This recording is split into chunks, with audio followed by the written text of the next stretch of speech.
बिस्मिल्लाहिर्रहमानिर्रहीम। Don news special के साथ मैं हूं खावर हुसैन। नाजरीन, कराची के बेशुमार मसाइल हैं। टूटी फूटी सड़कें, उबलते हुए गटर, ट्रैफिक जैम, पथारे, पानी घरों में नहीं आता, टैंकरों में आता है। इसी तरह से महंगाई और सबसे बड़ा जो शहर का मसला है वो है स्ट्रीट क्राइम। और इन तमाम मसाइल के हल के लिए जो शख्सियत हमारे जहन में आती है वो है मेयर कराची। जी हाँ, मेयर कराची मुर्तज़ा वहाब हैं इस वक्त हमारे साथ और हम उनसे इन तमाम सवालात के जवाब चाहेंगे। मुर्तज़ा साहब, सबसे पहले तो आप हमें ये बताइएगा कि जो आपने पहली प्रेस कॉन्फ्रेंस की थी उसमें आपने बड़े दावे किए थे कि 100 डेज़ में तब्दीली नज़र आएगी, 100 दिन में, और चार्टर ऑफ कराची आपने एक रोड मैप भी दिया। उस पर कितना अमल दरामद हुआ है? आवाम को दिखाई नहीं दे रहा इस तरह से जो आपने दावे किए थे। और आपने कहा था कि पानी के मसले का हल मेरे पास है, और जब अब आपको वाटर बोर्ड भी मिल गया तो उस अभी तक लोगों के घरों में पानी तो नहीं पहुँचा। बिस्मिल्लाहिर्रहमानिर्रहीम। देखिए खावर, ये हर शख्स के ऊपर डिपेंड करता है कि वो किस नज़रिए से चीज़ों को देखता है। अब आप कहेंगे ग्लास आधा भरा हुआ है, कोई और शख्स कहेगा ग्लास आधा खाली है। दोनों बातें दुरुस्त हैं, तो ये डिपेंड करता है आप कैसे प्रेजेंट कर रहे हैं। मैंने शहरियों से ये वादा किया था, ये ऐलान किया था कि उनको एक ऐसी कराची की इंतज़ामिया नज़र आएगी जो कि मुतहर्रिक होगी, ऐसी इंतज़ामिया होगी जो कि वसाइल का रोना नहीं रोएगी, और इख्तियारात हों ना हों वो काम करते हुए आपको दिखाई देंगे। और मैं अब इख्तियारात तो हैं ना, इख्तियारात का तो अब आप नहीं रोना रो रहे ना गुज़श्ता मेयर की तरह। मैं जब 2 साल पहले एडमिनिस्ट्रेटर था तब भी मैंने खुदा न खास्ता इख्तियारात का रोना नहीं रोया। मैं समझता हूँ रोने धोने से मसाइल हल नहीं होते, आपको काम करना पड़ता है। और काम का बेंचमार्क अगर आपको देखना है तो मैं समझता हूँ जहाँ हम इस वक्त मौजूद हैं ये इसकी एक ज़िंदा जागती हुई तस्वीर है। आप ख़ुद जानते हैं कि ये पार्क पिछले कितने सालों से बंद था, वीरान था। यहाँ पर कोई एक्टिविटी नहीं थी, लाइटें नहीं जलती थी, कोई सफाई का इंतज़ाम नहीं था, लोग नहीं आते थे। मेंटेनेंस पे लाखों रुपए खर्च होते थे लेकिन लोग नहीं आते थे। लेकिन आज माशाल्लाह आप यहाँ पर मेरे साथ मौजूद हैं, आपका कैमरा यहाँ पर मौजूद है, आप देख सकते हैं कि लोग यहाँ पर आ रहे हैं, जोग दर जोग आ रहे हैं। और जितना ये लोगों को इस बारे में पता चल रहा है उतना मैं समझता हूँ लोगों की इंटरेस्ट में इजाफा हो रहा है। ये कामयाबी है ना, ये बेहतरी है। ये तो ब्यूटिफिकेशन है, पार्क्स ठीक है होने चाहिए, कराची की बहुत ज़्यादा ज़रूरत है। लेकिन ये हो रहे हैं कि नहीं हो रहे? बिल्कुल होते हुए दिखाई दे रहे हैं, होते हुए दिखाई दे रहे हैं। बिल्कुल खबर, ये आपके सवाल का जवाब है ना कि लोग पूछ रहे हैं कि काम नहीं हुआ, या लोग कह रहे हैं काम नहीं हुआ, तो ये इस सवाल का जवाब है कि हाँ। मतलब तनकीद ये भी होती है। अब एक इतना बड़ा शहर है ये कराची, सबसे पहले तो मुझे ये बताएं कि आपके इख्तियार में कितने परसेंट शहर का हिस्सा है? क्योंकि हर जितने मैंने मसाइल शुरू में अपने इंट्रो में भी बताए, इन तमाम मसाइल का ज़िम्मेदार या इन तमाम मसाइल का हल जो है वो मेयर कराची को देखते हैं। पहले तो ये बताएं मेयर कराची के पास कितना इख्तियार है इस शहर के ऊपर, कितना हिस्सा आप KMC कवर करती है? देखिए, मैं समझता हूँ कि इख्तियार जो होता है ना वो आपके रुतबे में होता है, और रुतबा है फादर ऑफ द सिटी का, फादर है इस शहर का। तो जो फादर का काम होता है किफ़ालत करना, लुक आफ्टर करना, वो तमाम जिम्मेदारियां हैं। और आप देख सकते हैं कि आए दिन आप दोस्त टीवी पर, न्यूज़ रूम में हम ही से सवाल पूछ रहे होते हैं कि जी आपने क्या किया, क्या नहीं किया, किसी और से आप नहीं पूछते। तो मैं इन चीज़ों में नहीं जाता कि क्या चीज़ है क्या नहीं है। अब लॉ एंड ऑर्डर मेरी ज़िम्मेदारी नहीं है, लेकिन अगर खुदा ना खास्ता कोई लॉ एंड ऑर्डर का सिचुएशन होगा तो मेरे शहरी हैं, मैं शहर का तर्जुमान हूँ, शहर में रहता हूँ, मुझे भी तकलीफ़ होती है तो मैं पुलिस से बात करता हूँ, होम डिपार्टमेंट से बात करता हूँ। लॉ एंड ऑर्डर की आपने बात की तो शहर का इस वक्त बड़ा मसला है स्ट्रीट क्राइम। लोग घरों से नहीं निकल सकते, इतना खौफ व हरास है। और अगर कोई महंगे फ़ोन लेकर निकलता है या जेब में ज़्यादा पैसे लेकर निकलता है तो वो अपनी जान से भी हाथ धो बैठता है। आए दिन अभी अगर पिछले दिनों जो पिछले 9 माह का जो 8 माह का स्ट्रीट क्राइम का जो रिकॉर्ड आया था उसमें तकरीबन 350 के करीब लोग जो है वो स्ट्रीट क्राइम में और दीगर इनमें जो है अपनी जान से चले गए। तो कौन जिम्मेदार, कौन करेगा? खबर देखें, मैं बहुत हद तक आपके सवाल से इत्तफ़ाक़ करता हूँ कि हाँ मुश्किलात हैं, एक प्रॉब्लम है स्ट्रीट क्राइम, लेकिन वो वजूहात क्या हैं और ये कह देना कि लोग अपने घरों से बाहर नहीं निकल सकते, यार मैं इससे इत्तफ़ाक़ नहीं करता। मैं भी इस शहर में रहता हूँ, पता नहीं खौफ तो है ना, खौफ व हिरास तो है। मैं अपने फैमिली की बात करता हूँ, मेरे घर में है, वो घर से रात को अगर निकलती है मेरी फैमिली तो वो डरते हैं। उनको अगर कोई करीब से मोटरसाइकिल वाला करीब से गुजर जाए तो एकदम से दिल थाम लेते हैं कि शायद। खबर, आप इसी शहर में रहते थे 2014 में, डेली 50 लोग अपनी जान से जाते थे, दहशत गर्दी थी, टारगेट किलिंग थी, किडनैपिंग फॉर रैंसम थी, भत्ता था, एक्सटॉर्शन था। आज आपको वाक़यात इस शहर में होते हुए नज़र आते हैं? आप अच्छा सुनते हैं। बैरिस्टर साहब, आप मेयर कराची हैं, फादर ऑफ सिटी। अब हर तरह के सवाल हम आपसे पूछ सकते हैं। महंगाई का एक बड़ा इशू है शहर में, हर चीज़ की कीमतें कोई पूछने वाला नहीं है, बढ़ती चली जा रही हैं। चीनी को देख लें, दूध की कीमतें देख लें, और प्राइस कंट्रोल करने का जो महकमा है वो सिर्फ़ और सिर्फ हमें रमज़ानुल मुबारक में असिस्टेंट कमिश्नर्स दिखाई देते हैं, सड़कों पे वो छापे मारते हैं।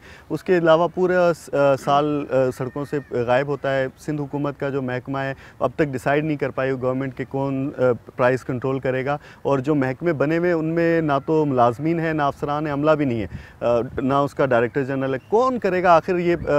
हम जब PTI की हुकूमत थी तो आप तनकीद करते थे महंगाई महंगाई महंगाई, लेकिन जो सूबे की जिम्मेदारियां हैं वो उस वक्त भी आप लोगों ने पूरी नहीं की थी, आज भी। और आप एज अ मेयर इस हवाले से कोई प्लानिंग है आपकी कि कोई इस तरह का महकमा आप KMC के अंडर में बनाएं जो कीमतों को कंट्रोल कर सके?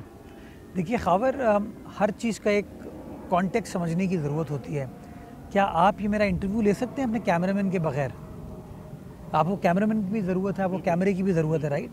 सिमिलरली जो भी महंगाई होती है ना, उसकी कोई ना कोई इनपुट कॉस्ट होती है।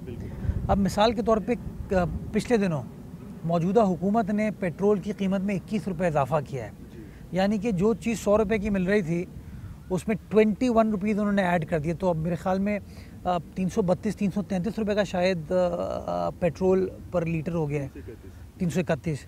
तो अब जो चीज़ पेट्रोल इस्तेमाल करती है, आप कैसे एक्सपेक्ट करेंगे उसकी कीमत में कमी आ जाएगी? वो पेट्रोल ट्रांसपोर्ट में भी इस्तेमाल होता है, वो पेट्रोल आपकी फैक्ट्रियों में इस्तेमाल होता है, इंडस्ट्री में इस्तेमाल होता है, बिजली पैदा करने के लिए इस्तेमाल होता है। तो असल चीज़ जो है, हमें रूट कॉज समझने की ज़रूरत है, और वो रूट कॉज ये है कि जब तक आपकी ये जो डिपेंडेंस है ना इन इम्पोर्टेड फ्यूल्स के ऊपर, तब तक मैं समझता हूँ ये दुश्वारी हमारे ऊपर रहेगी। हमें फोकस करना चाहिए, हम रिन्यूएबल की तरफ जाएं। हमारे पास कोयला मौजूद है, हम कोयले को इस्तेमाल करें।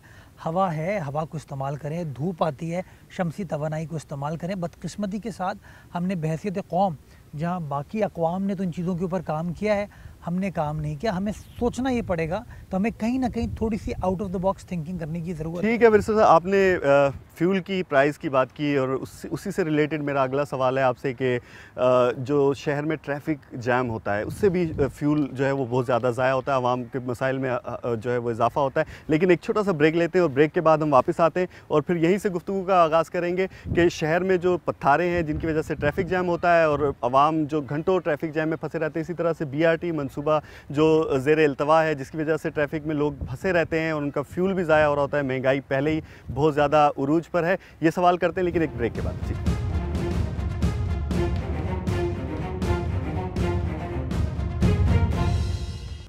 ब्रेक के बाद एक बार फिर खुश आमदीद नाज़रीन। मेयर कराची बैरिस्टर मुर्तज़ा वहाब है हमारे साथ, और हमारी गुफ्तगू हो रही थी महंगाई के ऊपर। महंगाई तो एक तरफ है और फ्यूल की प्राइस जो ऊपर जा रही है। सर, ट्रैफिक जैम बड़ा मसला है इस शहर का। हर तरफ खुदाई हुई हुई है, सड़कें खोद दी गई हैं, लेकिन काम बहुत स्लो हो रहा है। जिस तरह से BRT मनसूबा, पूरा कराची यूनिवर्सिटी रोड जो है वो खुदा हुआ है मलीर से लेके, और उसकी वजह से वहाँ पर सुबह के औकात में और शाम के वक्त में जब दफातर से लोग घरों को जा रहे होते हैं, ट्रैफिक जैम रहता है। ये मंसूबा अगर इस तरह से शुरू किया जाता कि स्टेप बाय स्टेप, या फिर ये इसी जैसे दूसरी जगह पर रेड लाइन मंसूबा, रेड लाइन बसेस चलाई गई हैं, इसी तरह से अगर बसेस चला दी जाती तो वो मुनासिब ज़्यादा बेहतर नहीं होता? देखिए, किसी भी चीज़ के मुख्तलिफ पहलू होते हैं। क्या पता अगर मगर तो ये बात करेंगे तो फिर तो I think never ending story होगी। कराची का ट्रांसपोर्ट एक मेजर प्रॉब्लम था, हमारी हुकूमत के ऊपर बार बार तनकीद होती थी, और हमारी हुकूमत ने फ़ैसला किया कि हम मल्टीपल प्रोंग्ड स्ट्रैटेजी के साथ आगे बढ़ेंगे। नतीजा ये हुआ कि जहाँ ग्रीन लाइन का मंसूबा कंप्लीट किया जा रहा था, उसके साथ ऑरेंज लाइन को ऑगमेंट किया जा रहा था। 250 नई बसेस को भी कराची शहर में हम लेकर आ गए ताकि इन तमाम चीज़ों के अंदर शहरियों को आसानी मिल सके। फिर रेड लाइन का मंसूबा था और येलो लाइन का मंसूबा। रेड लाइन मलीर और मौसमियात की तरफ से नुमाइश की तरफ आएगी, और येलो लाइन जो है वो कोरंगी और लांडी की तरफ से होती हुई आएगी। हमने रेड लाइन के ऊपर काम स्टार्ट किया, तमाम प्रोक्योरमेंट हो गई। खबर हुआ ये कि जब ये टेंडर अवार्ड किया गया और 2 लॉट्स में किया, वो जो आपकी बात है ना कि इसको पार्ट्स में करें, तो हमने 2 डिफरेंट लॉट्स बनाए, 2 डिफरेंट कॉन्ट्रैक्टर्स को एंगेज किया ताकि ये ना हो कि पूरा प्रोजेक्ट कहीं सफ़र करे। बदकिस्मती के साथ हुआ ये कि विद टाइम जो रुपी फ्लक्चुएशन हुई डॉलर के मुकाबले में, वो रुपया जो कि 150 रुपये का था कॉन्ट्रैक्ट के टाइम पे, वो 300 रुपये पे आ गया। तो नेचुरली स्टील महंगा, डामर महंगा, सीमेंट महंगा। अब वो कॉन्ट्रैक्टर डबल प्राइस पे कैसे काम कर सकता है, प्रॉब्लम है। उसके अप्रूवल्स में एक डिले है, उसमें कोई टेक्निकल फ्लॉ है जिसकी वजह से वो सुस्त रवि का शिकार हुआ। हम कोशिश कर रहे हैं कि ऐसे मामलात को अफ़ाम व तफ़हीम के साथ हल कर लिया जाए ताकि शहरियों को मुश्किलात ना हो। हमें इस बात का अदराक है कि शहरी मुश्किल में है, लेकिन ख़ाबर प्रॉब्लम ये फ़ैसला जब हम करते हैं तो नैब आ जाती है फिर, या कोई और आगे खड़ा हो जाता है कि जी आपने ये फ़ैसला क्यों किया। फ़ैसला करो तब मसला है, फ़ैसला ना करो तब मसला है। अब हमें अंदाज़ा है लोगों को, शहरियों को तकलीफ़ है, लेकिन मैंने आपको वजह बता दी। वो आज अगर फ़ैसला किया जाए नहीं, डॉलर की प्राइस चूँकि डबल हो गई है कन्वर्जन, तो इस टेंडर के अमाउंट को बढ़ाने की ज़रूरत है। तो फिर कोई इल्ज़ाम लगाएगा कि जी बंदरबाट कर दी, अपने बंदों को नवाज दिया। तो इन चीज़ों को हमें रिजॉल्व करने की ज़रूरत है जिसके से गवर्नेंस हमारी इम्पैक्ट करती है। अच्छा, डिस्ट्रिक्ट सेंट्रल में भी सेम यही मसला है, वहाँ पे भी सड़कें खोदी गई हैं। वहाँ कौन रोक रहा है आपको काम करने से, और कौन करेगा वो सड़कें, कौन मुकम्मल करेगा? डिस्ट्रिक्ट सेंट्रल को आज मवाजना कर लें माजी के मुकाबले में, जितना आजकल काम हो रहा है डिस्ट्रिक्ट सेंट्रल में कभी नहीं हुआ। 4 साल DMC सेंट्रल इनके पास थी, हमारे नाक़दीन के पास KMC उनके पास थी। पूछ लीजिए कि उन 4 सालों में क्या काम हुआ। आम आदमी ये भी सोच रहा है कि ये हिरोइनची जो हैं इन्हें कौन काबू करेगा। वो पुलों को नहीं छोड़ रहे, वो अंडरपासेस को नहीं छोड़ रहे, अब यहाँ तक कि ट्रैफिक सिग्नल्स तक को वो नहीं छोड़ रहे हैं। और एक जान की भी गई इसके नतीजे में, जो एक ब्रिज के ऊपर जो मोहसिन भोपाली अंडरपास पर जो लगा हुआ साइन बोर्ड था वो तोड़ा गया। तो कौन जिम्मेदार है इसका, पुलिस है या ये भी शहरी इंतजामिया ने करना है? कौन करेगा और क्या हल क्या है इसका? आप इसकी जिम्मेदारी मेरे ऊपर ही डाल दें और क्या पीपल्स पार्टी के ऊपर डाल दें, क्योंकि जिम्मेदारी तो सिर्फ हमारी होती है, बाकी तो किसी कौन करेगा आपकी नज़र में? फिर क्या कंट्रोल करने का तरीका क्या है? हिरोइनची भरे पड़े हैं शहर में, हर पुल के नीचे जो है, और इनको हीरोइन मिल रही है।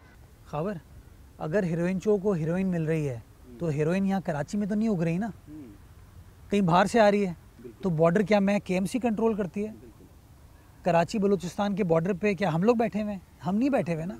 तो ये कानून नाफिज करने वाले इदारों से सवाल पूछना चाहिए कि ड्रग्स क्यों शहर के अंदर आ रहे हैं। और मेरी बात हल जमात इस्लामी नहीं है, ठीक है? तो अगर शहर के अंदर आ रही है तो कहीं बाहर से आ रही है। तो जो बॉर्डर पेट्रोलिंग करते हैं उनको ये चीज़ देखने की ज़रूरत है कि वो माफिया को पकड़ें। फिर ये जो सरिया चोरी किया जाता है, चोरियों के बिकने जाता है, जिन दुकानों में बिकने के लिए जाता है, कानून शिकनी है ना, कानून तोड़ा जा रहा है। पुलिस का काम है इन चीज़ों को देखना। हर चीज़ का आप ये नहीं कह सकते यार बस वो एक फ़र्द है, सब चीज़ों का जवाब आप उनसे ले लो। मैं शहरियों को बार बार कहता हूँ, जिस तरह हम अपने घर की रखवाली करते हैं ना, उसी तरीके से शहर को भी अपना घर समझने की ज़रूरत है। हम बड़ा आसान होता है, हम देखते हैं कहीं से गुजर रहे होते हैं, कोई हीरोइनची काम कर रहा होता है, हम उसको ऐसी वीडियो बनाते हैं और वीडियो बना के कहते हैं जी मुर्तज़ा वहाब नाकाम हो गया, पीपल्स पार्टी नाकाम हो गई, देखें शहर का इंफ्रास्ट्रक्चर तबाह किया जा रहा है। यार मैं तो नहीं कर रहा ना, वो ये इतना बड़ा शहर है। ये तो बड़ी तैयारी थी कि बारिशों के हवाले से भी बहुत सारे आपके जो नाक़दीन थे उनके मीडिया सेल और सोशल मीडिया सेल तैयारी में बैठे हुए थे। आपने क्या दुआएं मांगी थी कि इस दफ़ा बारिशें नहीं हुई शहर में, अगर वो बारिशें होती तो बड़ी तनकीद होनी थी आपके ऊपर। मैं तो कहता हूँ अल्लाह ताला जो है वो हर जायज़ मुराद को पूरा करे। तो मेरी अगर जायज़ मुराद है तो अल्लाह ताला पूरी करे। नहीं, बारिश ना होना जायज़ मुराद तो नहीं ना, ये तो रहमत अल्लाह की। मैंने तो कहा ही नहीं कि मैंने इस तरह की दुआ की। मैं तो यार मुश्किल से मुश्किल हालात में कराची वालों के साथ रहता हूँ। जो मसाइल होते हैं नहीं, ये जो हालात थे, आपको अभी मेयरशिप मिली है, 3 माह भी नहीं हुए, तो इन हालात में अगर बारिशें हो जाती जिस तरह से अगर बारिश हो जाती तब भी मैं यहीं खड़ा रहता, मौजूद रहता, मसाइल को हल करने की कोशिश करता। नहीं हुई तब भी यहाँ मौजूद हूँ। देखिए भागना तो हल नहीं है ना, फाइलें फेंक देना तो हल नहीं है, प्रेस कॉन्फ्रेंस तो हल नहीं है ना। कुछ लोग हैं रोज़ सुबह उठते हैं प्रेस कॉन्फ्रेंस करने आ जाते हैं। नहीं, जिस तरह से इंफ्रास्ट्रक्चर खुदा हुआ है शहर का, तो ये तो शुक्र है कि नहीं हुई बारिश। मुझे बताइए किस मुझे ज़रा आइडेंटिफाई करें किस जगह। डिस्ट्रिक्ट सेंट्रल पूरा खुदा हुआ है, इसी तरह से पूरा डिस्ट्रिक्ट सेंट्रल खुदा हुआ है, सड़कें पूरी। मैं खुद कल भी गया था, विजिट करके आया हूँ। 5 टाउन है सेंट्रल में, 5 टाउन किसके पास है? जमात इस्लामी के पास। तो सवाल किससे पूछेंगे आप? लेकिन वो उनको भी समझ में नहीं आ रही ना, अभी तक इख्तियारात उनको नहीं मिले हैं पूरी तरह से। अभी तरह से यही मसला है कि वो कह रहे हैं कि हमसे पहले जो एडमिनिस्ट्रेटर्स लगे हुए थे वो करके गए। आई एम वेरी ग्लैड कि आपने खुद कह दिया उनको समझ नहीं आ रहा। I am very glad. किसी को भी नहीं आ रहा। मेरा कहने में से ये जमात इस्लामी नहीं, जो पीपल्स पार्टी के या तहरीक इंसाफ के, क्योंकि अभी तक निज़ाम बिल्कुल बना नहीं है सही तरह से, समझ में नहीं आ रहा है कि क्या उनके इख्तियारात होंगे, किस तरह से क्या होगा। मैं तो काम कर रहा हूँ। आप तो एडमिनिस्ट्रेटर रहे हैं, आपको तो एक्सपीरियंस है पहले से। जमात इस्लामी वाले तो कहते हैं हमने शहर बनाया है। 8 साल अब्दुलसत्तार अफगानी साहब ने शहर को चलाया था, 4 साल निमतुल्लाह साहब ने चलाया था, 12 साल का उनको डायरेक्ट तजुर्बा है। वो तो कहते हैं बार बार ना कि शहर हमारे हवाले करो, हम सब ठीक कर देंगे। तो डिस्ट्रिक्ट सेंट्रल पूरा उनके पास है। आपने खुद चार्जशीट किया है उनको अभी कि डिस्ट्रिक्ट सेंट्रल के अंदर की गलियाँ ख़राब हैं। और यही शहरियों को समझने की ज़रूरत है। शहर की मेजर सड़कें हाँ प्रॉब्लम्स हैं, लेकिन जहाँ जहाँ प्रॉब्लम्स हैं हम उनको रेक्टिफाई करने की कोशिश करें। डिस्ट्रिक्ट सेंट्रल में लियाकताबाद आप चले जाइए, आप अंदर की गलियों में नाज़माबाद में चले जाइए, फेडरल एरिया में चले जाएँ, बुरा हाल है। तो जो लोग कहते थे हम शहर को तब्दील करेंगे, उनको शहरियों ने वोट दे दिया, वो जाके कुछ करके दिखा दें। नहीं कर सकते तो अपनी शर्मिंदगी को कबूल करें, हमारे हवाले करें, मैं आपको चीज़ें बेहतर करके देता हूँ। डिस्ट्रिक्ट सेंट्रल मेरे हवाले कर दें, जो प्रॉपर्टी टैक्स इकट्ठा करती है ना टाउन, वो मेरे हवाले करें, जो एडवर्टाइजमेंट बोर्ड से टैक्स इकट्ठा करते हैं वो मेरे हवाले करें, जो शॉप बोर्ड चालान है, जो ट्रेड लाइसेंस फ़ी है वो मेरे हवाले करें, मैं आपको चीज़ें ठीक करके देता हूँ। आपने पिछले दिनों वीडियो नहीं देखी कि असिस्टेंट कमिश्नर जो है वो पार्क बना रहा है, और जमात इस्लामी के कोई बुज़ुर्ग साहब थे, पता नहीं काउंसलर थे कौन थे, वो कह रहे हैं नहीं नहीं कोई बनाने की ज़रूरत नहीं है। रोडे कौन अटका रहा है? हाजिम बंगवार। हाजिम बंगवार बना रहा है, रोडे कौन अटका रहा है? जमात के लोग। बहुत शुक्रिया। ठीक है, लेकिन चूंकि आप एक बड़ी शख्सियत हैं, हर एक की पहुंच आपके दफ्तर तक नहीं है, आप तक जब आप पहुंच सकते हैं तो बाकी लोग भी पहुंच जाते हैं। हम तो ऐसे बगैर प्रोटोकॉल के घूमते हैं, आवाम में जाते हैं। अच्छा, मेरा सवाल आपसे ये है कि वो लोग ये जानना चाहते हैं कि आप एडमिनिस्ट्रेटर रहे, 1 साल से ज़्यादा का अरसा था आपके पास, आपने कोई एक कराची में मॉडल यूसी नहीं बनाई कि आप ये कहते हैं कि जैसी ये यूसी मैंने बनाई है पूरे कराची को मैं ऐसा बना दूंगा। इवन लियारी है, मतलब पीपल्स पार्टी का घर समझा जाता है, वहाँ वही आप कोई एक यूसी ऐसी मॉडल बना देते या अब बना दें, और फिर उसके बाद आपके पास अभी भी 4 साल हैं, तो आप उसके बाद ये कहें कि पूरे कराची को मैं ऐसा बनाना चाहता हूँ। अपने सवाल का आप जवाब सुनिएगा। मेरे दौर में कराची गुलबई से वाई जंक्शन की सड़क बनी, वो किसी यूसी से गुजरती है, शहरी उसको इस्तेमाल करते हैं। सैंडस्पिट की रोड बनी, मनोड़ा का एरिया बना, मछली चौक से कैनप की रोड बनी। मेरे दौर के अंदर जो पीपल्स पार्टी का दौर है, मैं खुद कुछ नहीं हूँ, मेरी पार्टी है जो काम करती है, मैं उनका एक नुमाइंदा हूँ। साइड के अंदर 31 सड़कों के ऊपर काम हुआ, 23 उसमें कंप्लीट हो चुके हैं। लियारी में चाकीवारा रोड कंप्लीट हुई, टैनरी रोड के ऊपर इस वक्त काम चल रहा है। ककरी ग्राउंड हमने बना दिया, गिजरी ग्राउंड हमने बना दिया, बोर्ड बेसिन की एरिया को हम इस वक्त बना रहे हैं। ये काम नहीं हुआ, ये सब काम हुए। आप मेरा सवाल नहीं समझे। मेरा सवाल ये था हर यूसी में 1 काम 2 काम या 3 काम नहीं, मेरा सवाल ये कि मॉडल यूसी उस यूसी में कोई मसला ना रहे, वहाँ पे पानी का भी मसला ना हो, वहाँ पे सीवरेज का भी मसला ना हो, वहाँ पे पुलों का भी मसला ना हो, वहाँ सड़कों का भी मसला ना हो, वहाँ कचरे का भी मसला ना हो। एक मॉडल यूसी ऐसी हो कि आप कहें कि ये देखिए ये हमने बनाई है और पूरे कराची को हम ऐसा बनाना, ऐसी कोई यूसी बताएं। आपने ठीक है जो काम बता रहे हैं आप, ये 2-2 3-3 4-4 काम हर अभी तो काम की इब्तिदा हुई थी, आपने मुझे रोक दिया। और यही मसला है बुनियादी तौर पर कि लोग अपना पता नहीं कौन सा चूरन मंजन बेच रहे होते हैं, और हमने जो काम किया हुआ है हम वो भी आप हमको बयान नहीं करने देते। केएमसी के डोमेन में आती हैं शहर की 105 बड़ी सड़कें। उन 105 बड़ी सड़कों पे आप मुझसे सवाल पूछ सकते हैं कि उन 105 बड़ी सड़कों के ऊपर क्या काम हुआ। केएमसी के अंडर आते हैं 45 पार्क। आप मुझसे पूछ सकते हैं उन 45 पार्क को बेहतर करने के लिए हमने क्या काम किया। गली मोहल्ले जो है वो केएमसी का डोमेन नहीं है, वो उस ज़माने में डीएमसीज़ का डोमेन थी और आज टाउन्स का डोमेन है। कराची शहर के अंदर 25 टाउन मौजूद हैं, उन 25 टाउन में 13 टाउन में पीपल्स पार्टी मौजूद है। उसका सवाल हमसे लें। 9 टाउन्स में जमात इस्लामी है, जमात इस्लामी से 9 टाउन्स का सवाल लें, 3 में पीटीआई है, उनसे सवाल लें। मतलब आप भी डायरेक्टली नहीं मतलब इनडायरेक्टली तौर पे आप भी इख्तियारात का ही रोना रो रहे हैं कि ये मेरे पास नहीं है, ये मेरा, इसमें मजीद नहीं खबर रोके, नहीं वापस आ रहे हैं। टेम्पो क्यों ख़राब करें? मैं क्या मैं डॉन के दफ्तर जाके फैसले कर सकता हूँ खबर क्या चलेगी? नहीं कर सकता। क्या मैं डीएचए में जाके फैसले कर सकता हूँ कि ये करो? क्या मैं गुलिस्तान जौहर के कंटोनमेंट के एरिया में जा सकता हूँ? नहीं ना। उसी तरीके से जो हुदूद है, क़ुयूद है, वो समझने की ज़रूरत है। मैंने इख्तियारात की बात नहीं की, मैंने आपको बताया डोमेन क्या है। डोमेन ये है कि आपकी वो 105 सड़कें जिसके ऊपर आपको काम करना है। गली मोहल्लों को इम्प्रूव करना जिम्मेदारी पहले डीएमसीज़ की थी, आज टाउन्स की है। टाउन्स में भी तो ज़्यादा मेजॉरिटी पाकिस्तान पीपल्स। यस, और हमारे टाउन में अगर काम नहीं होगा बिल्कुल हमें पकड़िएगा, लेकिन जो जमात इस्लामी के पास टाउन्स हैं उनसे भी तो सवाल पूछ सकते हैं। आपने खुद कहा कि डिस्ट्रिक्ट सेंट्रल में काम नहीं हो रहा, तो पूछिए ज़रा हाफिज़ नईम रहमान साहब से जाके कि आपने सवाल हाफिज़ नईम रहमान से भी करेंगे। एक ब्रेक लेते हैं यहाँ पे छोटा सा, वापस आएंगे, गुफ्तगू को यहीं से जारी रखेंगे और पानी के मसले पर हम बात करेंगे। नाज़रीन एक छोटा सा ब्रेक लेते हैं, वापस आते हैं और हम पानी के मसले पर सवाल करेंगे। मेयर कराची से उन्होंने ये दावा किया था कि उनके पास मसाइल का हल है, तो अब जब उन्हें इख्तियारात मिले हैं तो उन्होंने क्या इस पर अमल दरामद किया। एक छोटा सा ब्रेक।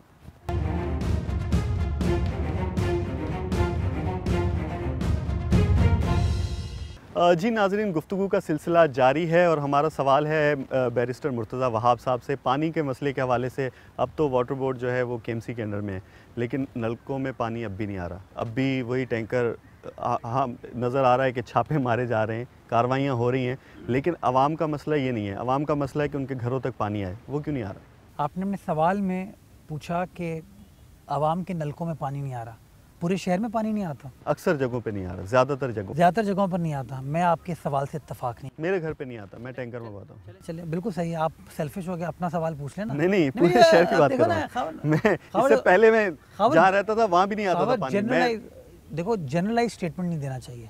आप ये कहो ना शहर में पानी की मुश्किलात है, मैं इस बात से इत्तफाक करूँगा। मैं हकीकत पसंद आदमी हूँ, मैं सच बोलता हूँ कि हाँ, लेकिन ये कहते हैं नलके में पानी नहीं आ रहा तो कोई बंदा सुन रहा हो कि यार कराची में तो पानी नहीं आता, ऐसा नहीं है। हाँ मुश्किलात हैं कराची के अंदर, मेजर पानी की माफियाज मौजूद हैं। कराची शहर के अंदर एक मोहतात अंदाजे के मुताबिक 174 गैर कानूनी हाइड्रेंट्स हैं जो शहर में ऑपरेट कर रहे हैं। 174 गैर कानूनी अब भी चल रहे हैं? जी, जिनके ऊपर कार्रवाई हम कर रहे हैं। अब भी हैं 174 मौजूद हैं? अभी हमने जो पिछले 30-35 रोज़ में कार्रवाई की है, बंद करते हैं फिर वापस लाइन कनेक्ट करते हैं।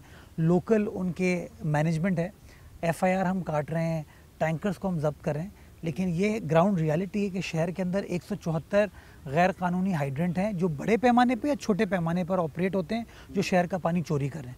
हमारी कोशिश ये है कि उन हाइड्रेंट्स को ख़त्म करें, जो पानी की चोरी है उसको ख़त्म करें और उसके ऊपर हम फुल थ्रॉटल के साथ काम करें। वाटर बोर्ड काम करे, पुलिस उसको सपोर्ट करती है, रेंजर्स उसको सपोर्ट करती है, मिलकर हम काम करें ताकि ज़्यादा एफिकेसी के साथ ये काम किया जा सके। तो काम हो रहा है काम बिल्कुल हो रहा है, लेकिन सवाल ये भी बनता है कि 15 सालों से हुकूमत भी आप ही की जमात की है। फिर अगर आपसे सवाल पूछा जाए तो फिर अब आपकी गुफ्तगू से ऐसे लग रहा है जैसे पीपल्स पार्टी को अभी 3 महीने पहले इक़्तिदार मिला है और उसके बाद जो है अब कार्रवाइयाँ शुरू। पहले तो सिंध गवर्नमेंट के पास था वाटर बोर्ड, इतने सालों में ये वाटर हाइड्रेंट माफिया जो है वो पनपते रहे इस शहर में और आवाम का पानी चोरी करते रहे, तो तब क्यों नहीं सिंध हुकूमत ने इस पर। आप 15 साल से पहले कराची शहर में टैंकर नहीं चलते थे क्या? तो फिर लेकिन आपसे तो 15 सालों का सवाल पूछा जाएगा ना, उनसे पहले वालों का तो मैं उनसे पहले वालों से पूछूंगा। आपने कहा ना कि सिर्फ अभी हुआ है चीज़ें, मैं तो कह रहा है हमारी जो खामियां हैं, कोताहियां हैं, उसको मैं कभी डिफेंड नहीं करूंगा। जो गलती है वो गलती है, वो नहीं हो पाया हमसे, हम उसको रिजॉल्व नहीं कर पाए, लेकिन हाँ दे रहा है, दुरुस्त है। आज फोकस किया जा रहा है इन चीज़ों के ऊपर। लेट मी कंप्लीट ना। मैं आपको बताना चाहूँगा कि पहले भी हाइड्रेंट्स के खिलाफ कार्रवाई की गई, लेकिन अनफॉर्चुनेटली हाइड्रेंट टूटता था, उसके बाद लोकलाइज लेवल पर वापस इधर इस लाइन को आपने डिस्कनेक्ट किया, उस लाइन पर जाके उन्होंने बना। अब ऐसा नहीं होगा। अब हमने तरीक़ेकार डिफरेंट किया, हमने FIR काटना शुरू कर दिया, हमने एक नया कानून पास कराया है, कानून मंजूर करा जिसके तहत लाइन जब आप डिस्कनेक्ट करते हैं, जब आप चोरी करते हैं तो आपको फ़ाइन लगाने का भी इख्तियार आ गया और उसके साथ साथ आपको उनके ऊपर कानूनी चाराजोई करने का भी इख्तियार आ गया। आप उनकी चीज़ों को कॉन्फिस्केट भी कर सकते हैं। आप अपना एक ट्राइब्यूनल बनाएंगे जो कि पानी के मामलात को देखेगा। तो हम कानून साजी के ज़रिए इन चीज़ों को बेहतर बनाने की कोशिश कर रहे हैं और मैं उम्मीद करता हूँ कि इंशाल्लाह in the months to come चीज़ें आपको बेहतर होती हुई नजर आएंगे। वाटर बोर्ड के जो वाजिबात हैं वो लोग अदा नहीं करते, उसकी वजह से भी वाटर बोर्ड। अब आप जैसे लोग जब ये कहेंगे पानी नहीं आता तो लोग कहेंगे भाई हम पैसे क्यों दें, यही चीज़ है। लेकिन जो ले रहे हैं पानी वो भी नहीं देते, वो उनका 50 अरब रुपए की इस वक्त वाजिबात हैं वाटर बोर्ड के, जो लोगों ने पे नहीं किए हुए। बड़ी रकम है ये 50 अरब रुपए इस कराची के मजदूर के हैं, कराची के मेहनत कश के हैं, करीबी कराची के बच्चे के हैं, बच्ची के हैं, मर्द औरत बुजुर्ग के हैं। लेकिन होता ये मैं नहीं, बहुत सारे हमारे सन्नतकार हैं जो पानी चुराते हैं। तो कौन किस तरह से इसको कार्रवाई कर रहे हैं? इंशाल्लाह फुल थ्रॉटल के साथ काम किया जाएगा और एग्जेम्पशन किसी को नहीं मिलेगी, एक्सेप्शन नहीं क्रिएट की जाएगी। शहर का पानी है, शहर का पानी शहरियों को मिलना चाहिए और अगर कोई सनत कोई और शख्स उसके ऊपर बिजनेस करता है तो जो कमर्शियल रेट है वाटर बोर्ड का वो उसको अदा करना चाहिए। यूटिलिटी के जो चार्ज टैक्स था वो आपने एक मुतारिफ कराने की कोशिश की थी के इलेक्ट्रिक के बिल में, वो फिर स्टे हो गया था अदालत से, उसकी वजह से, वरना वो भी एक अच्छा तरीका था। तो इस तरह का कोई है आपके जहन में आइडिया वाटर मैं अदालत में उस चीज़ को कंटेस्ट करूँगा। आज इस वक्त कराची शहर में चाय मिलती है 85 रुपए की और हम KMC को 50 रुपए जमात इस्लामी नहीं लेने दे रही। मैं कभी आपको कहूँगा आप जाइएगा प्लीज़ और पूछिएगा कि जमात इस्लामी के जो टाउन के चेयरमैन है ना, वो लाइसेंस फ़ी, एडवर्टीज़मेंट फ़ी, ट्रेड लाइसेंस और प्रॉपर्टी टैक्स की मद में कितने पैसे ले रहे हैं। आज अगर मैं उनको कहूँ कि आप प्रॉपर्टी टैक्स इकट्ठा नहीं कर सकते तो वो सर्वाइव कर पाएंगे? वो नहीं कर पाएंगे। ये बदकिस्मती है शहर की कि जब भी आप कोई चीज़ अच्छा करने की कोशिश करते हैं, लोग सियासी बयानबाजी करके उसको कंट्रोवर्शियल बना देते हैं। मैं आज भी समझता हूँ कि बजाय इसके कि प्राइवेट तरीके से उस टैक्स को इकट्ठा किया जाए, उसको एक ट्रांसपेरेंट निज़ाम के ज़रिए इकट्ठा होने की ज़रूरत है ताकि पैसा KMC के अकाउंट में आए और फिर लोग KMC के मेयर से पूछें, आप मुझसे पूछें, सहाफ़ी मुझसे पूछें कि जी आपको इतने अरब रुपए आपने इकट्ठा किए थे, वो आपने शहर की किस सड़क के ऊपर लगाए, किस पार्क के ऊपर लगाए, आपने कौन सा अस्पताल ठीक किया। अच्छा, अस्पताल की बात की तो अब्बासी शहीद अस्पताल पे हम आ जाते हैं। बहुत बुरी हालत है अब्बासी शहीद अस्पताल की, और जो आपसे पहले एडमिनिस्ट्रेटर थे सैफुर रहमान साहब, उन्होंने बड़ा दावा किया था कि वो एक मॉडल हॉस्पिटल बना देंगे इसको। आपने उसको कंटिन्यू किया है या वो वहीं पे छोड़ दिए उस बात को, और क्या प्लान है आपका जो भी सेहत के शोबे KMC के अंडर में, इसके अलावा जो अमराज क़ल्ब का एक अस्पताल है, और इसके अलावा भी खबर आपने मेरे जो प्रेडिसेसर थे उनके हवाले से कहा कि जी उन्होंने कहा था वो मॉडल अस्पताल बनाएंगे, तो आप उनसे सवाल का जवाब ले सकते हैं। नहीं, लेकिन आप सवाल तो पूछ सकते हैं उनसे। मैं ये समझता हूँ कि वो अस्पताल की हालत अच्छी नहीं है, और मैं आज से नहीं बहुत अरसे से कह रहा हूँ कि जिस तरह सड़क, पानी, सेवरेज, पार्क, प्लेग्राउंड ये KMC का काम है, अस्पताल चलाना KMC का काम नहीं है। हम नहीं चला सकते वो अस्पताल।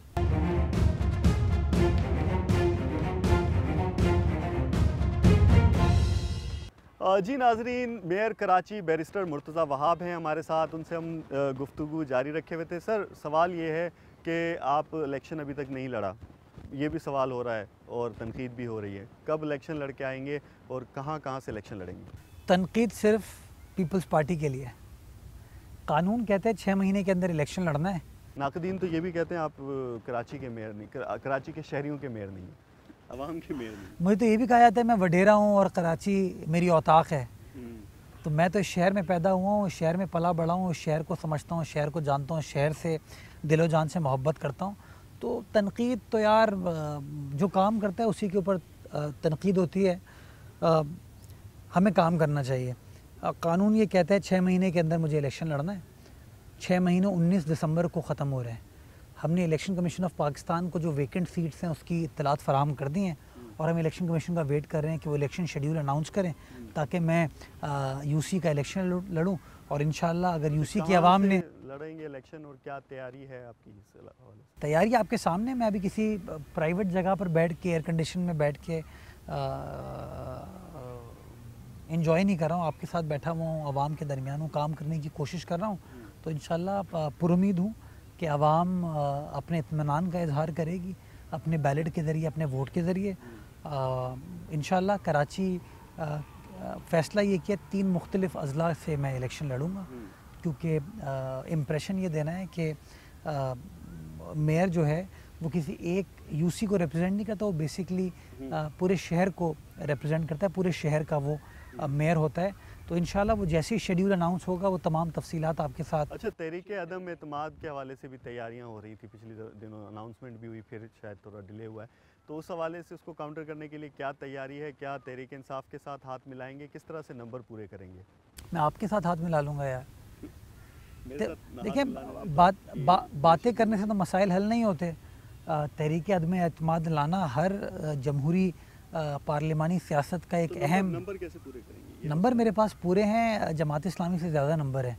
अगर वो मेरे ख़िलाफ़ नो कॉन्फिडेंस की मोशन लाएंगे तो नंबर उनको पूरे करना होंगे। सर, इलेक्शन का माहौल गर्म होता हुआ दिखाई दे रहा है। अब जो माजी में दोस्त थे वो फिर दोबारा से सियासी हरीफ बनते हुए दिखाई दे रहे हैं, और बयानबाजियाँ शुरू हो चुकी हैं पंजाब से सिंध पर और सिंध से पंजाब पर। किस तरह से देख रहे हैं इस पूरे मामले को? जो माजी के हलीफ थे वो हरीफ हो रहे हैं, क्या पता जो माजी के हरीफ हो गए हरीफ हो जाएं। देखिए सियासत में तो कुछ चीज़ भी हो सकती है, तो इसलिए कोई बात करना इस वक्त कब्ल अज़ वक्त होगी। हाँ, इलेक्शंस कानून के मुताबिक, आइन के मुताबिक होने चाहिए। अच्छा, हम कराची के इलेक्शन की बात करते हैं। कराची में पाकिस्तान पीपल्स पार्टी अपने मद्दे मुकाबिल जमात इस्लामी को समझती है या समझती है कि एमकेएम से उनका मुकाबला होगा कराची में? देखिए मैं समझता हूँ कराची की बड़ी इंटरेस्टिंग सियासी सूरत हाल है मेरे हिसाब से। कराची शहर में पीपल्स पार्टी भी स्ट्रॉन्ग है। कराची शहर के अंदर रिवायती एतबार से मुत्तहदा कौमी मूवमेंट के भी कुछ इलाके ऐसे हैं जहाँ पर वो बहुत स्ट्रॉन्ग हैं। जमात इस्लामी भी कुछ एरियाज़ में स्ट्रॉन्ग है, तहरीक इंसाफ भी कुछ एरियाज़ में स्ट्रॉन्ग है। तो मैं समझता हूँ चारों सियासी जमातें जो हैं उनकी फुटिंग कराची शहर में मौजूद है। लेकिन मैं समझता हूँ कि पीपल्स पार्टी को तमाम सियासी जमातों के ऊपर एक बरतरी हासिल है, और वो बरतरी ये है कि पीपल्स पार्टी शहरियों को ये नहीं कह रही कि हमें इख्तियार मिला तो हम ये करेंगे। पीपल्स पार्टी तो ये कह रही है कि हाँ, हम बाइख्तियार हैं, हम काम करते हैं, हम काम करना चाहते हैं। ठीक है जी, माहिर कानून होने के हिसाब से एक सवाल आपसे ये भी है कि सुप्रीम कोर्ट ने जिस तरह से 10 में से 9 शिकें उड़ा दी हैं नैब तरमीम जो लेकर आई थी गवर्नमेंट, उस हवाले से बताइए क्या मुश्किलात पीपल्स पार्टी के लिए पैदा होंगी, और आपकी जो साबका हलीफ जमात थी और अब आपकी हरीफ बन चुकी है, उनके लिए क्या मुश्किलात होंगी? क्या मियाँ साहब आ सकेंगे इस सुप्रीम कोर्ट के ऑर्डर के बाद? मैं तो ये चाहूँगा कि मियाँ साहब का मुल्क है, मियाँ साहब वापस आएँ, इलेक्शन में कैंपेन करें, और मैं चाहूँगा कि एक लेवल प्लेइंग फील्ड हो। जो अदालत का फ़ैसला आया है उसका नुकसान जो है वो पाकिस्तान पीपल्स पार्टी को भी यकीनी होगा, क्योंकि काफ़ी सारे मुकदमात पाकिस्तान पीपल्स पार्टी के वज़रा पर, रहनुमाओं पर भी थे। तो क्या समझते हैं कि उनके लिए मुश्किलात होंगी, और इलेक्शन क्योंकि सर पे है तो किस यार तरह से देखें, पूरे शायद मेरी बात आपको पसंद ना आए या किसी और को भी पसंद ना आए। मैं समझता हूँ ये अदालती फ़ैसला बड़े एहतराम के साथ, मैं इस फ़ैसले से इत्तफ़ाक़ नहीं करता। मैं एक सियासी कारकुन के नाते, एक वकील होने के नाते पार्लियामान की बालादस्ती में बिलीव करता हूँ, आइन की बालादस्ती में बिलीव करता हूँ। अदालत एक अनइलेक्टेड बॉडी है, एक अनअकाउंटेबल बॉडी है। वो अनइलेक्टेड अनअकाउंटेबल बॉडी जो है, अगर पार्लियामान की कार्रवाई को कलअदम करे, ये एक अच्छी रवायत कायम नहीं होती, नंबर 1। नंबर 2, दूसरी चीज़ समझने की ज़रूरत है कि इस मुल्क का सबसे बड़ा मसला है गैर यकीनी की सूरत हाल। जब इस तरह के अदालती फ़ैसले आते हैं तो वो गैर यकीनी कैफियत को ख़त्म नहीं करते हैं, उसमें और इजाफ़ा होता है। तो मैं समझता हूँ अगर हमें इस कौम को आगे बढ़ना है ना, तो हमें कहीं ना कहीं अब ये फ़ैसला करना होगा कि पार्लियामान का क्या काम है, अदालत का क्या काम है और हुकूमत का क्या काम है। तीनों इदारे अपनी अपनी हदूद में रहकर काम करेंगे तो आइन भी मुस्तहकम होगा, आइन भी मजबूत होगा, और आइन मजबूत होगा तो आप यकीन जानें पाकिस्तान भी मजबूत होगा, और पाकिस्तान की जो ये 25 करोड़ आवाम है वो भी इंशाल्लाह मजबूत होगी। इंशाल्लाह पाकिस्तान के तमाम इदारे अगर अपनी हदूद में रहकर काम करेंगे तो पाकिस्तान भी मजबूत होगा और आवाम भी मजबूत होंगी। बैरिस्टर मुर्तज़ा वहाब थे, हमने उनसे काफ़ी तल्ख सवाल भी पूछे, और वो सवालात जो आवाम के जहनों में थे वो भी पूछे, और काफ़ी बेहतर उन्होंने जवाब दिए इन सवालात के। यकीनन ये साथ इनसे हमारा जारी रहेगा और इस तरह के सवालों के सिलसिले भी आगे भी जारी रहेंगे। लेकिन इस वक्त प्रोग्राम का वक्त ख़त्म हुआ है। अपने मेज़बान खावर हुसैन को दीजिए इजाज़त। अल्लाह हाफ़िज़।